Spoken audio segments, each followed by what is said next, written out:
We have been helping putting lives back on track for over 30 years, and we would be privileged to help you. The name you know and trust. There is always room to talk about your vision, especially your kids' vision. So a great day for us to have Dr. Josh Crowder back on the show. He has the Crowder Eye Center. It's been a while. It's been a while. Good to have you. But Good to see you. I remember so much of what you've talked about over the years, because when people come to you at the Crowder Eye Center, you can get the expected ophthalmological look, right? Yeah. The optometrist look. Yes. Where you're going to get your eyes examined, your glasses or contacts fitted for the whole family. Yeah, absolutely. But you do something different there that is going to be, I think, very appealing for a lot of parents, because over the course of this last year, parents more than ever were watching how their kids learned, because so many of them were home. Yes. And they probably began to notice some things that they couldn't quite fit together. Yes. That leads us into the conversation of the vision therapy that you do. Yeah. It's kind of a silent problem for a lot of kids. Well, yeah, right. So, a lot of kids may have trouble in the classroom, and those troubles may be simple. They may just be they're farsighted or nearsighted and may just need a pair of eyeglasses. But occasionally, your child may be having a problem because they're having a tracking issue. When they're reading, they're skipping over words or they're reversing words. And this is not necessarily something to be corrected with eyeglasses. It's something that we need to correct that tracking issue to help. Now, before, a lot of times this was probably my homeschool parents would see this more often because they're just spending more time with their child in that reading. But then with COVID and being at home with our child more, we're seeing that far, far more often because the parent are able to spend that time to pick up on these issues. So you used a word called tracking. Yes. So tell me if I'm wrong. There are different ways that this might become evident. It might just be that you notice your child, like you said, skipping words when they read or flipping things in a math problem. Sometimes you're also going to watch an eye literally move. Yes. Correct? Yes. So we're probably all familiar with the eye that kind of drifts off, sometimes called lazy eye. Technical name is strabismus. But a lot of times this, and that is something that's correctable with sometimes eyeglasses, a lot of times therapy, sometimes surgery, but we like to try to avoid that if we can. But then there's also this laziness of an eye that you may not even be aware of, and the child isn't necessarily going to complain about it because that's maybe all that they know.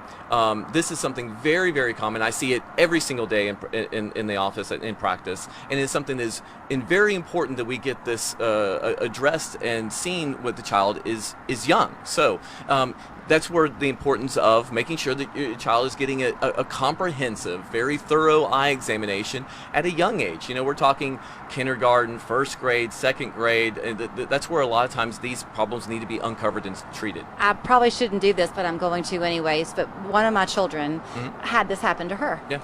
And you talked about how the kids don't always know it. She was late elementary school when it revealed itself, and she had a really bad headache.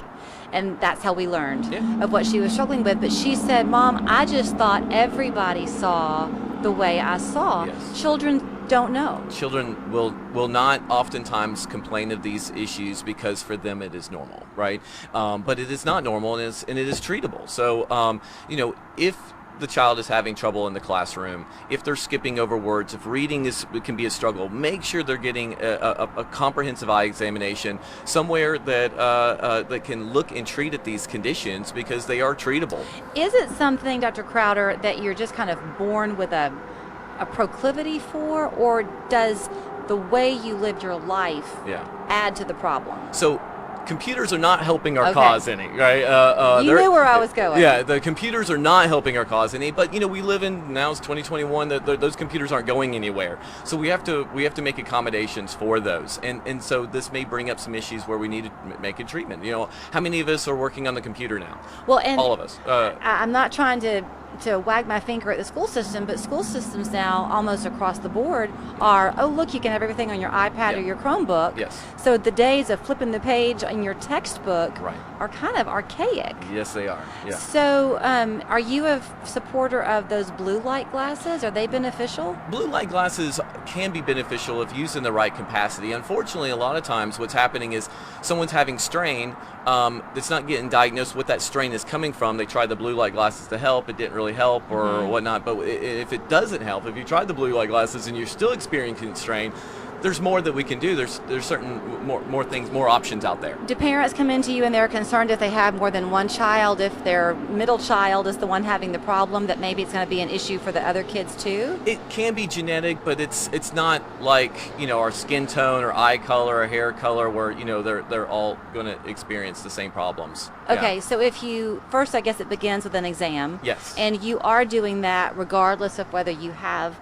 a vision disorder or not, right? I mean, Oh. you're just there to see people when they have 20/20. Yes, ma'am. Yes. And yeah. to that point, you can have 20/20 vision and still have this problem, correct? Yeah, so a lot of people feel like, I can see the eye chart just fine. I can, when I'm driving on the road, I'm just having just fine. But that doesn't mean that you can't have like a tracking issue or, and also, the pediatricians are doing the very best that they can, and they do a screening during these pediatric examinations. But it oftentimes doesn't uncover everything. They're doing the best they can to find big issues that sometimes they won't find these type of issues. What if you're somebody watching and you're now an adult?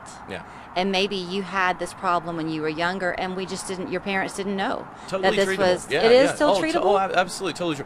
Obviously, everything's a lot easier to treat when we're at a younger age. But yeah, when you're older, it still has plenty of treatment options there available to us. What does it do to you long term? If I'm going to go again with the wanderingness of the eye, because if it's not treated, that's bound to happen anyway, right? Oh, yeah. So with specifically to like, if there's one eye that's not working as well as the other eye, unfortunately, what happens is that eye begins to weaken, and you can result in permanent vision loss. And that's why the importance of making sure that a child's getting an eye examination very early, because the earlier we catch those children, the earlier we treat them, the more likely we are able to kind of correct that where it's fully corrected. How does sleep play into all of this? Because your eyes, I know, can get fatigued. Yes. But if your body is tired, does that make it worse? Well, it can make it worse when we're at the computer fatigued, so that can exacerbate all these types of symptoms. But, if you didn't have the issue in the first place, then you're probably not going to have that even if you were sleep deprived, you're probably not going to have that issue Right. if you're well rested. Where some people are kind of teetering, this can kind of push them over the edge. It's Yeah. kind of one of those you have to see it to believe it, pardon the pun, It's- situations. But talk a little bit about what's involved with the vision therapy, because Yeah.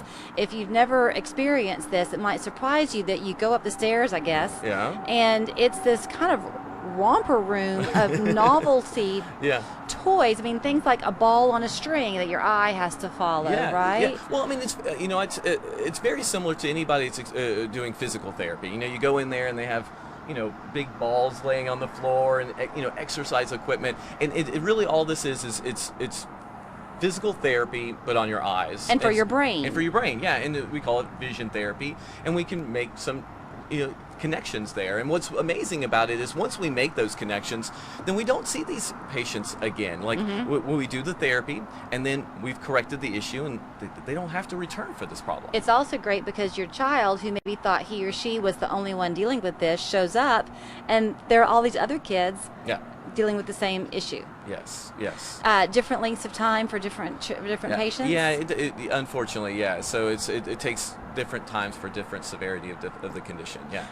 When people come in to see you, and I guess it all begins with you making your own examination, right? You're not going to take a parent's word for it. Oh yeah. So we do a comprehensive eye examination. Make sure we just can't treat this with a pair of eyeglasses or contacts or something like that. That'd be fantastic. If we can't, then there's other options available. And there are different ways to pay for it.